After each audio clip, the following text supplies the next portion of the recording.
Deuxième nuit sire, quand le marchand vit que le génie lui allait trancher la tête, il fit un grand cri, et lui dit, arrêtez, encore un mot, de grâce, ayez la bonté de m'accorder un délai, donnez-moi le temps d'aller dire adieu à ma femme et à mes enfants, et de leur partager mes biens par un testament que je n'ai pas encore fait, afin qu'il n'ait point de procès après ma mort. Cela étant fini, je reviendrai aussitôt dans ce même lieu me soumettre à tout ce qu'il vous plaira d'ordonner de moi.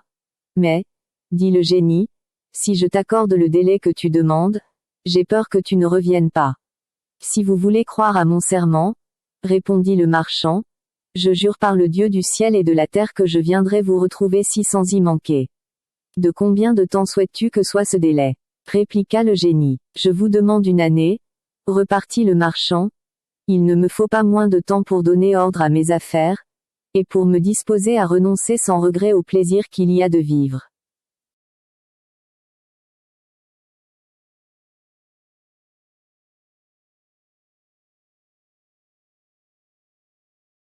Ainsi je vous promets que de demain en un an, sans faute, je me rendrai sous ces arbres, pour me remettre entre vos mains. Prends-tu Dieu à témoin de la promesse que tu me fais? Reprit le génie. Oui, répondit le marchand, je le prends encore une fois à témoin, et vous pouvez vous reposer sur mon serment. À ces paroles, le génie le laissa près de la fontaine et disparut. Le marchand s'étant remis de sa frayeur, remonta à cheval et reprit son chemin. Mais si d'un côté il avait la joie de s'être tiré d'un si grand péril, de l'autre il était dans une tristesse mortelle lorsqu'il songeait au serment fatal qu'il avait fait. Quand il arriva chez lui, sa femme et ses enfants le reçurent avec toutes les démonstrations d'une joie parfaite, mais au lieu de les embrasser de la même manière, il se mit à pleurer si amèrement, qu'ils jugèrent bien qu'il lui était arrivé quelque chose d'extraordinaire. Sa femme lui demanda la cause de ses larmes et de la vive douleur qu'il faisait éclater. Nous nous réjouissons, disait-elle, de votre retour, et cependant vous nous alarmez tout par l'état où nous vous voyons. Expliquez-nous, je vous prie, le sujet de votre tristesse. Et là répondit le mari, le moyen que je sois dans une autre situation. Je n'ai plus qu'un an à vivre. Alors il leur raconta ce qui s'était passé entre lui et le génie, et leur apprit qu'il lui avait donné parole de retourner au bout de l'année recevoir la mort de sa main. Lorsqu'ils entendirent cette triste nouvelle, ils commencèrent tous à se désoler. La femme poussait des cris pitoyables en se frappant le visage et en s'arrachant les cheveux.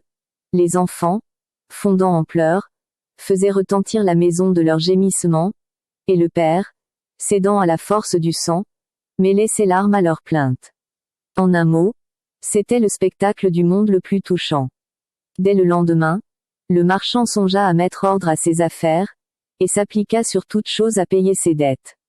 Il fit des présents à ses amis et de grandes aumônes aux pauvres, donna la liberté à ses esclaves de l'un et de l'autre sexe, partagea ses biens entre ses enfants, nomma des tuteurs pour ceux qui n'étaient pas encore en âge, et en rendant à sa femme tout ce qui lui appartenait, selon son contrat de mariage, il l'avantagea de tout ce qu'il put lui donner suivant les lois.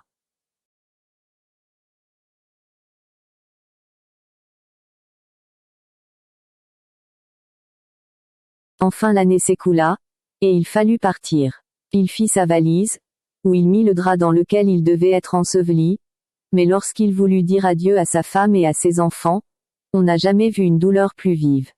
Il ne pouvait se résoudre à le perdre, il voulait tout l'accompagner et aller mourir avec lui.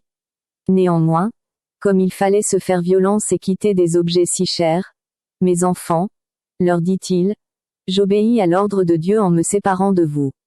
Imitez-moi, soumettez-vous courageusement à cette nécessité et songez que la destinée de l'homme est de mourir. Après avoir dit ces paroles, il s'arracha aux cris et aux regrets de sa famille, il partit, et arriva au même endroit où il avait vu le génie, le propre jour qu'il avait promis de s'y rendre. Il mit aussitôt pied à terre, et s'assit au bord de la fontaine, où il attendit le génie avec toute la tristesse qu'on peut imaginer.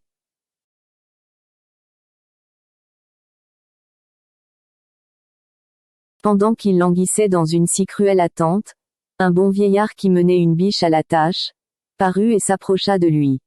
Ils se saluèrent l'un l'autre, après quoi le vieillard lui dit, « Mon frère, Peut-on savoir de vous pourquoi vous êtes venu dans ce lieu désert, où il n'y a que des esprits malins, et où l'on n'est pas en sûreté?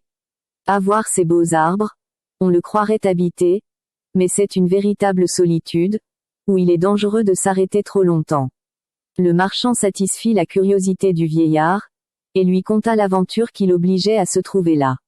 Le vieillard l'écouta avec étonnement, et prenant la parole, « Voilà, s'écria-t-il, la chose du monde la plus surprenante, et vous êtes lié par le serment le plus inviolable. Je veux, ajouta-t-il, être témoin de votre entrevue avec le génie. » En disant cela, il s'assit près du marchand, et tandis qu'ils s'entretenaient tous deux, « Mais je vois le jour, dit Scheherazade en se reprenant, ce qui reste est le plus beau du conte. Le sultan, résolu d'en entendre la fin, laissa vivre encore ce jour-là Scheherazade.